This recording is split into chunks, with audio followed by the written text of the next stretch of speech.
जिसका नाम है अम्ल, क्षारक एवं लवण। ये साइंस की दूसरी वीडियो है, अध्याय 2।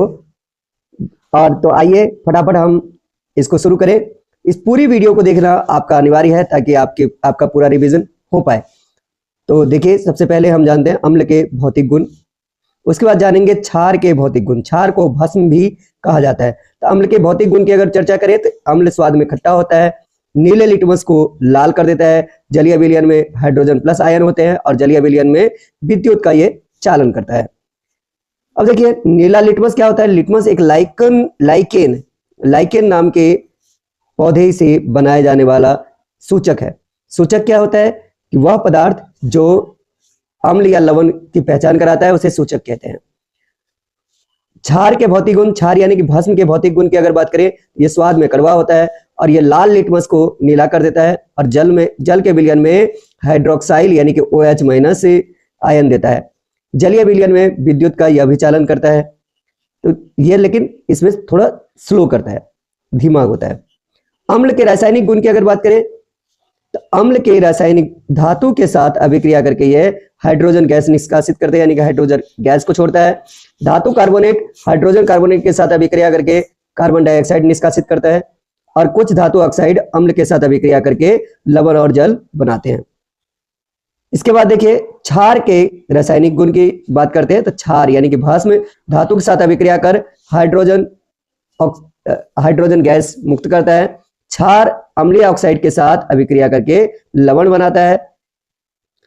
अम्ल, क्षार और लवण पीएच स्केल के आधार पर इसका वर्गीकरण मुख्य रूप से इस प्रकार करते हैं कि पीएच स्केल, पी मतलब होता है पोटेंज, एच मतलब होता है हाइड्रोजन, यानी कि हाइड्रोजन की शक्ति के आधार पर। विलयन में यदि हाइड्रोजन प्लस आयन की सांद्रता अधिक होती है या कम होती है, उसके आधार पर हम इसका वर्गीकरण करते हैं।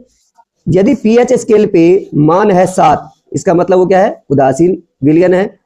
अगर 7 से 0 की तरफ आते हैं, ये अम्लीयता बढ़ता है, यानी कि हाइड्रोजन प्लस आयन की सांद्रता में वृद्धि होती है। और जब 7 से अधिक की तरफ जाते हैं 14 तक, तो ये H प्लस आयन की सांद्रता में कमी आती है। यानी कि 7 से 14 के बीच अगर पीएच मान है तो वह है क्षार, और 0 से 7 के बीच में अगर पीएच मान है तो वह है अम्ल। देखिए कुछ सामान्य लवण की अगर बात करें तो वह है साधारण नमक, जिसका रासायनिक नाम सोडियम क्लोराइड है। सोडियम हाइड्रोक्साइड, सोडियम क्लोराइड में जब जल मिलाते हैं तो बनता है सोडियम हाइड्रोक्साइड। क्लोरीन गैस मुक्त होती है और हाइड्रोजन गैस भी मुक्त होता है। विरंजक चूर्ण, कैल्शियम हाइड्रोक्साइड में जब क्लोरीन गैस को हम प्रवाहित करते हैं तो बनता है कैल्शियम ऑक्सोक्लोराइड, यानी कि विरंजक चूर्ण, और जल भी निष्कासित होता है। बेकिंग सोडा, जब सोडियम क्लोराइड में जल और कार्बन डाइऑक्साइड तथा अमोनिया इन सबको मिलाते हैं तो बनता है अमोनिया क्लोराइड और सोडियम बाइकार्बोनेट, यानी कि बेकिंग सोडा। यह है बेकिंग सोडा। धावन सोडा यानी कि धोने का सोडा, ये सोडियम कार्बोनेट में जब जल के 10 अणु को मिलाते हैं तो बनता है सोडियम कार्बोनेट डेकाहाइड्रेट, यानी कि धावन सोडा, धोने का soda. Plaster of Paris, calcium sulphate और डाइहाइड्रेट, यह होता है जिप्सम। जब जिप्सम को हम अलग अलग करते हैं, जिप्सम को जब गर्म करते हैं तो हमें मिलता है कैल्शियम सल्फेट हेमीहाइड्रेट, यानी कि प्लास्टर ऑफ पेरिस, POP। और 1.5 अणु यानी कि 1 और आधा अणु जल का मिलता है। जिप्सम यानी कि जब आप प्लास्टर ऑफ पेरिस में जल मिलाते हो तो क्या बनता है, जिप्सम बनता है, यानी कि कैल्शियम सल्फेट डाइहाइड्रेट मिलता है। अब आइए इसको हम थोड़ा विस्तार में समझें। एसिड यानी कि अम्ल, ये स्वाद में खट्टे होते हैं, ये नीले लिटमस को लाल रंग में बदल देते हैं, ये जलीय विलयन में हाइड्रोजन प्लस आयन देते हैं। एसिड शब्द की अगर बात करें तो ये लैटिन भाषा के एसिडस से निकला है, जिसका अर्थ होता है खट्टा। एसिडस से निकला है जिसका अर्थ होता है खट्टा। अम्ल 2 प्रकार के होते हैं, प्रबल अम्ल जिसमें हाइड्रोजन की प्रबलता होती है, दुर्बल अम्ल जिसमें हाइड्रोजन कम सांद्र होते हैं या कम पावरफुल होते हैं। प्रबल अम्ल का उदाहरण है HCl यानी कि हाइड्रोक्लोरिक अम्ल, H2SO4 यानी कि सल्फ्यूरिक अम्ल, HNO3 यानी कि नाइट्रिक अम्ल। दुर्बल अम्ल की बात करें तो यह है एसिटिक अम्ल, लैक्टिक अम्ल और ऑक्जेलिक अम्ल, जो कि हमें फलों में भी, और ये फलों में या हमारे घरेलू चीजें जो हम इस्तेमाल करते हैं उसमें भी पाए जाते हैं। अब देखिए दो तरह के अम्ल होते हैं, एक को कहते हैं सांद्र अम्ल, दूसरे को कहते हैं तनु अम्ल।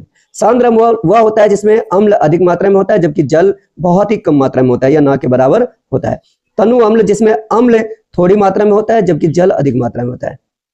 उम्मीद है आपको ये समझ में आया होगा। तो आगे बढ़ते हैं। क्षार, क्षार यानी कि बेस, या इसको भस्म, क्षारक यानी कि बेस, या इसको भस्म भी हम कह देते हैं। ये स्वाद में कड़वे होते हैं और छूने में हमें साबुन के जैसा चिकनाहट लगता है। ये लाल लिटमस को नीला कर देता है। अब देखिए यहाँ पे ध्यान रखने वाली बात है कि अगर ब्लू से रेड हो रहा है तो वो क्या है, एसिड है यानी कि अम्ल है। अगर रेड से ब्लू हो रहा है वो है बेस। ठीक है, बेस यानी कि क्षारक। प्रबल क्षारक यानी कि प्रबल भस्म क्या है, sodium hydroxide, potassium hydroxide, calcium hydroxide.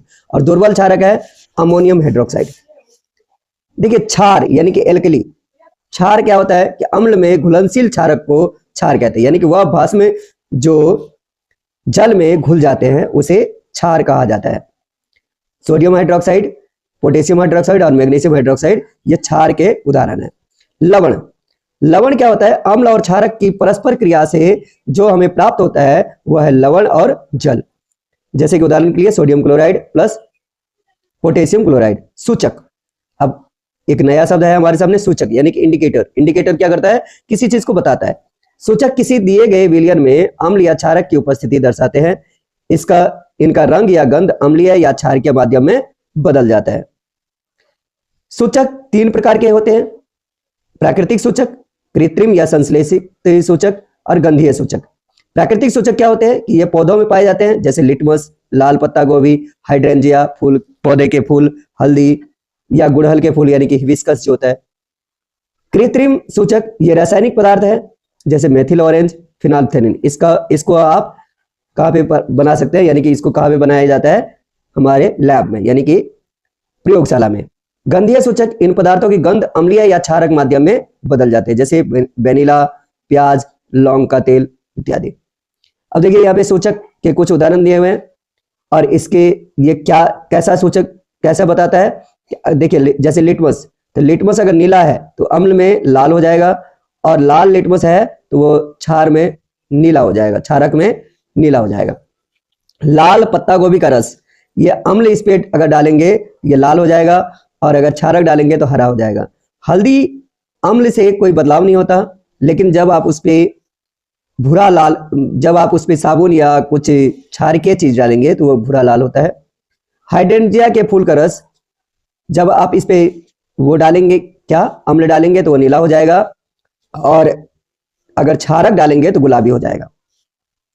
कृत्रिम सूचक यानी फिनाल्फथेलिन अम्ल में रंगहीन ही रहता है, लेकिन क्षारक डालने पे गुलाबी हो जाता है। मेथिल ऑरेंज अम्ल डालने पर लाल हो जाता है और क्षारक डालने पर पीला हो जाता है।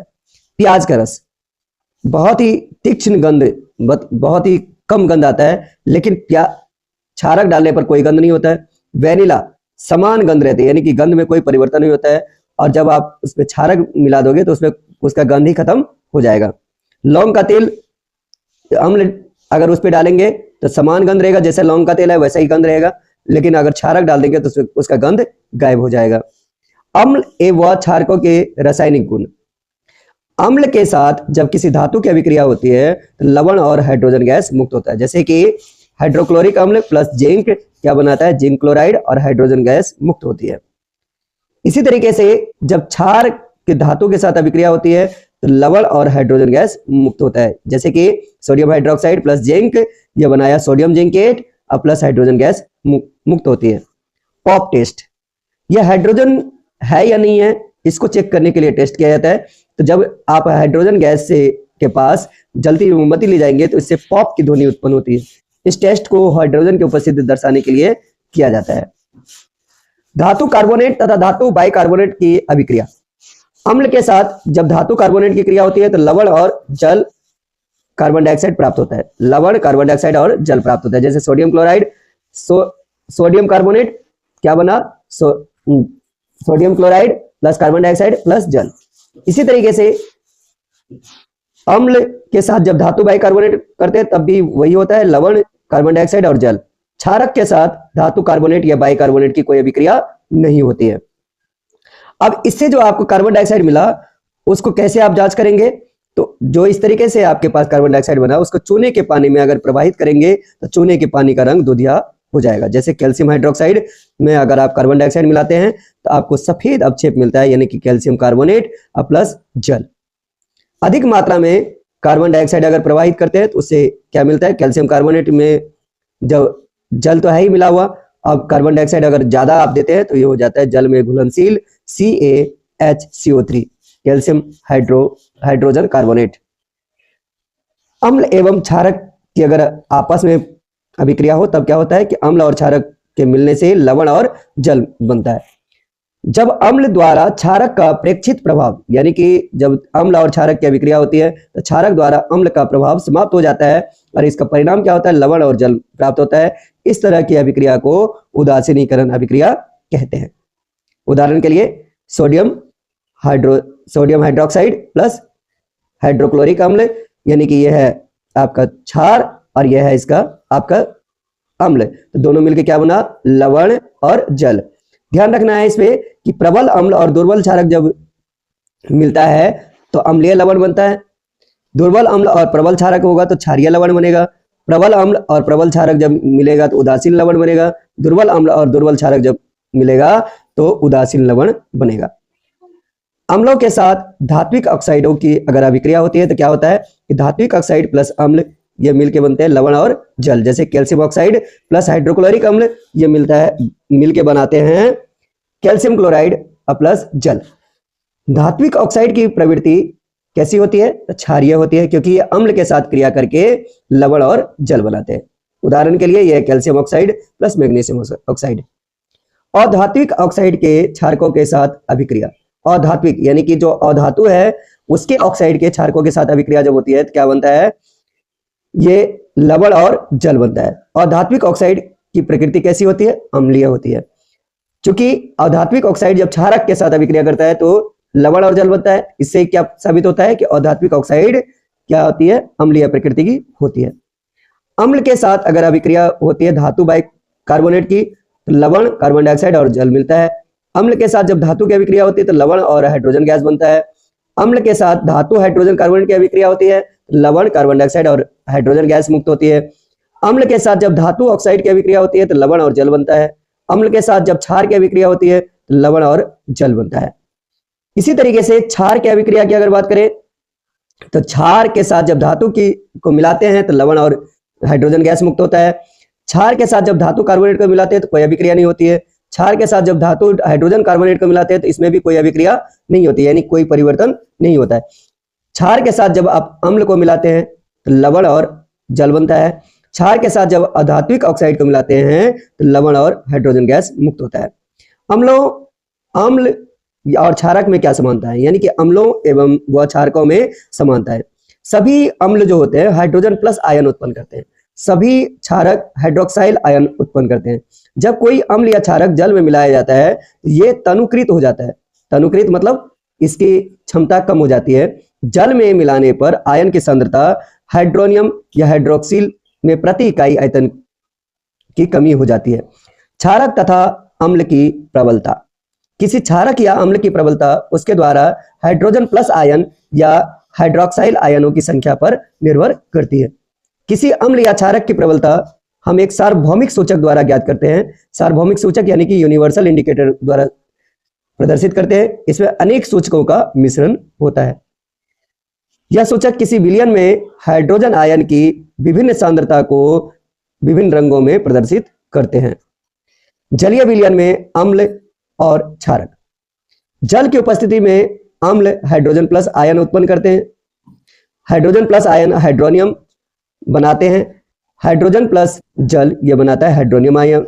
जैसे कि हाइड्रोक्लोरिक अम्ल में जब आप जल को मिलाते हैं तो हाइड्रोनियम बनता है और क्लोरीन गैस अलग होती है। जल की उपस्थिति में क्षारक हाइड्रोक्साइल मतलब हाइड्रोक्साइल आयन उत्पन्न करते हैं, OH नेगेटिव आयन उत्पन्न करते हैं। जैसे सोडियम हाइड्रोक्साइड को जब आप जल में मिलाते हैं तो ये बनता है सोडियम और हाइड्रोक्साइल आयन अलग हो जाता है। सभी क्षारक जल में घुलनशील नहीं होते। जल में घुलनशील क्षारक को ही क्षार कहा जाता है। सभी क्षार क्षारक होते हैं परंतु सभी क्षारक क्षार नहीं होते हैं। जल के साथ अम्ल या क्षारक को मिलाते समय सावधानी बरतनी चाहिए। हमेशा अम्ल या क्षारक को ही जल में मिलाना चाहिए। लगातार इसे हिलाते रहना चाहिए, क्योंकि यह प्रक्रिया अत्यंत उष्माक्षेपी है, यानी कि उष्मा को उत्पन्न करती है। यानी कि आप जल में अम्ल को मिलाएं, यानी कि अम्ल में जल को ना मिलाएं, ये नहीं करना है, ये करना है। सांद्र अम्ल में जल मिलाने पर उत्पन्न हुई उष्मा के कारण मिश्रण आस्फलित मतलब बहुत ज्यादा हीट वाला हो सकता है, और उससे बाहर उबल के आ सकता है, और इससे आप जल सकते हैं। साथ ही अत्यधिक ताप के कारण कांच का पात्र भी टूट सकता है। जल को अम्ल में डालने से मिश्रण आस्फलित यानी कि उबल कर बाहर आ सकता है, और ताप के कारण कांच का पात्र टूट सकता है। पीएच स्केल, किसी विलयन में हाइड्रोजन प्लस आयन की सांद्रता ज्ञात करने के लिए एक स्केल विकसित किया गया है, जिसे पीएच स्केल कहते हैं। पीएच में पी पुषांश है, जिसका जो कि एक जर्मन शब्द है जिसका अर्थ है शक्ति, और एच का मतलब है हाइड्रोजन। जब पीएच का मान 7 होता है तो यह उदासीन विलयन है। पीएच का मान जब 7 से कम होता है तो यह अम्लीय विलयन है, और जब पीएच का मान 7 से अधिक है तो वह क्षारीय विलयन है। यह स्केल 0 से 14 तक पीएच ज्ञात करने के लिए उपयोग में लाया जाता है। जैसे देखिए, अगर इस छोर पे है तो यह है प्रबल अम्ल, और जब इस छोर पे है तो यह है दुर्बल अम्ल। यानी कि यहाँ पे पीएच मान 1 के आसपास, ये 0 से 1 या 2 के आसपास रहता है, और यहाँ पे पीएच मान 7 के आसपास रहता है। प्रबल क्षार की अगर बात करें तो ये 7 के आसपास अगर है तो वो दुर्बल क्षार है, और जब 14 के आसपास है तो वो प्रबल क्षार है। यानी कि 7 से 0 की तरफ जब जाते हैं तो अम्लीयता बढ़ती है, और 7 से 14 की तरफ जाते हैं तो क्षारीयता बढ़ती है। दैनिक जीवन में पीएच का महत्व, पौधे एवं पशु पीएच के प्रति संवेदनशील होते हैं। हमारा शरीर 7.0 और 7.8 पीएच परास के बीच कार्य करता है। वर्षा के जल का पीएच मान जब 5.6 से कम हो जाता है तो वह अम्लीय वर्षा कहलाता है। मिट्टी के पीएच, अच्छी उपज के लिए पौधों के एक विशिष्ट पीएच परास की आवश्यकता होती है, जो कि लगभग 6 से 7 के आसपास रहता है। पीएच कम या अधिक हो तो किसान उसमें आवश्यकता अनुसार अम्लीय या क्षारीय पदार्थ मिलाते हैं। हमारे पाचन तंत्र का पीएच, हमारा उदर यानी कि हमारा जो पेट होता है वो हाइड्रोक्लोरिक अम्ल उत्पन्न करता है, जो भोजन के पाचन में सहायक होता है। अपच की स्थिति में उदर यानी कि हमारा पेट अधिक मात्रा में अम्ल उत्पन्न करता है, जिसके कारण पेट में दर्द, जलन का अनुभव होता है। इस दर्द से मुक्त होने के लिए एंटीसिड जैसे क्षारकों का प्रयोग करते हैं। जैसे एंटीसिड क्या होता है कि जो वह जैसे मिल्क ऑफ मैग्नीशिया, जो क्षारक अम्ल को उदासीन करने में कार्य करता है, उसे एंटासिड कहा जाता है। पीएच परिवर्तन के कारण दंत क्षय यानी दांतों का सड़ना, जब मुंह के पीएच का मान 5.5 से कम होता है तो दांत क्षय होने लगता है। दांतों का इनामेल यानी दंत वल्क यानी दांत के ऊपर जो परत होती है कैल्शियम फास्फेट की, वो कमजोर होने लगता है। यह जल में नहीं घुलता, लेकिन मुंह में के पीएच का मान 5.5 से कम होने का संचारित हो जाता है। क्षारकीय दंत मंजन का उपयोग करने से अम्ल की आधिक्य मात्रा को उदासीन किया जा सकता है। पशुओं एवं पौधों द्वारा उत्पन्न रसायनों से आत्मरक्षा, मधुमक्खी का डंक एक अम्ल छोड़ता है, जिसके कारण दर्द और जलन का अनुभव होता है। यह अम्ल जो छोड़ता है वह है फार्मिक अम्ल। तो उसको हटाने के लिए नेटल का डंक, नेटल भी एक पौधा है, उससे मेथनाइक अम्ल निकलता है जो कि दर्द का अनुभव कराता है, और इसके इलाज के लिए डॉक पौधे की पत्ती रगड़ा जाता है, जो कि क्षारकीय प्रकृति की होती है, और इस तरीके से हमारा जलन समाप्त होता है। लवणों के पीएच की अगर बात करें तो प्रबल अम्ल और दुर्बल क्षारक अगर होगा तो उदासीन लवण होगा जिसका पीएच मान 7 होगा, जैसे सोडियम क्लोराइड। प्रबल अम्ल और दुर्बल क्षारक अगर मिलाएंगे तो यह होगा अम्लीय लवण जिसका पीएच मान 7 से कम होगा, जैसे अमोनियम क्लोराइड। प्रबल क्षारक और दुर्बल अम्ल को अगर मिलाएंगे तो क्षारकीय लवण बनेगा जिसका पीएच मान 7 से अधिक होगा, जैसे सोडियम एसीटेट। साधारण नमक से रसायन, साधारण नमक से मुख्यतः 4 तरह के रसायन बनाए जाते हैं: सोडियम हाइड्रोक्साइड, विरंजक चूर्ण, बेकिंग सोडा, धोने का सोडा। सोडियम हाइड्रोक्साइड NaOH, विरंजक चूर्ण CaOCl2, NaHCO3 और फिर NaCO3 × 10H2O यानी कि sodium carbonate decahydrate, sodium hydrogen carbonate. ये बेकिंग सोडा का सूत्र है। विरंजक चूर्ण का है कैल्शियम ऑक्सीक्लोराइड। अब इसके बारे में हम आगे के भाग में चर्चा करेंगे। तब तक के लिए have a nice day, take care.